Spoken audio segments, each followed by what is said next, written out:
அரியது கேட்பின் வரிவடி வேலோய் அரிது அரிது மானிடராய் பிறத்தல் அரிது மானிடராயினும் கூன் குருடு செவிடு பேடு நீங்கி பிறத்தல் அரிது பேடு நீங்கி பிறந்த காலையும் ஞானமும் கல்வியும் நயத்தல் அரிது ஞானமும் கல்வியும் நயந்த காலையும் தானமும் தவமும் தான் செய்தல் அரிது தானமும் தவமும் தான் செய்வாராயின் வானவர் நாடு வழி பிறந்திருந்தோம். எனக்குள்ள இருந்த கோபம், வருத்தம், எரிச்சல், புகார், பழிவாங்கும் உணர்ச்சி, இதுக்கெல்லாம் ஒரு அர்த்தமும் இல்லைன்னு இந்த இயற்கை தான் எனக்கு சொல்லிக் கொடுத்துச்சு. இன்னமும் என்ன சொல்லிக் கொடுக்க இந்த இயற்கை காத்திருக்குன்னு எனக்கு தெரியல. இந்த காத்து இருக்குல்ல சார், நம்மளோட சந்தோஷம், துக்கம், வெற்றி, தோல்வி, உறவுகள், காதல் உட்பட எல்லாமே இந்த காத்து மாதிரி சார். அதுவா வந்து மேலே பாடும், ஆசையா தோடும். அப்போ அனுபவிச்சுக்கணும், அதை தக்க வச்சுக்கணும்னு நினைச்சோம்னா அந்த நிமிஷத்துல நிம்மதி போயிடும் சார்.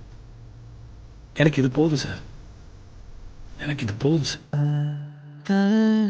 ரொம்ப நாள் கழிச்சு நான் தெரிஞ்சுக்கிட்டேன், நம்மளை பிடிக்காதவங்களுக்கு நம்ம என்ன செஞ்சாலும் எது பண்ணாலும் பிடிக்காது.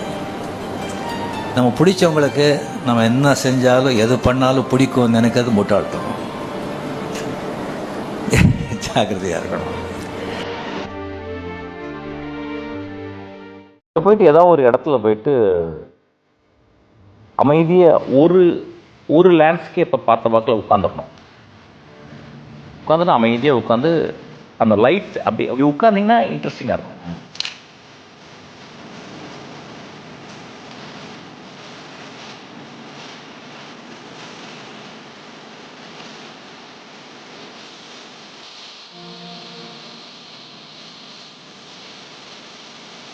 வேலை, நமக்கான பொறுப்பு, இதெல்லாம் கூட்டிகிட்டே தான் போகும்.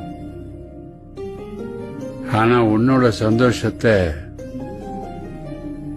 நீ தான் தேடிக்கணும்.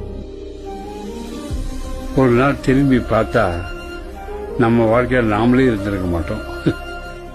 நமக்குன்னு எதுவுமே இருந்திருக்காது.